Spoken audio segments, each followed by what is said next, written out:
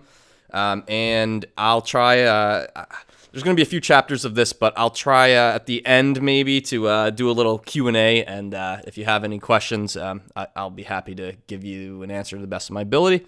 I hope you have enjoyed my author reading of The Smiling Ones on Space Station Mir, Part 1. I believe that was the first 2 chapters we just covered there. Again, if you want to read the whole thing, check out the link. Maybe I'll put it on the screen, or maybe it'll be down below. I'm not really sure yet, but if you would support me, I'd be very grateful. And otherwise, I will see you next time.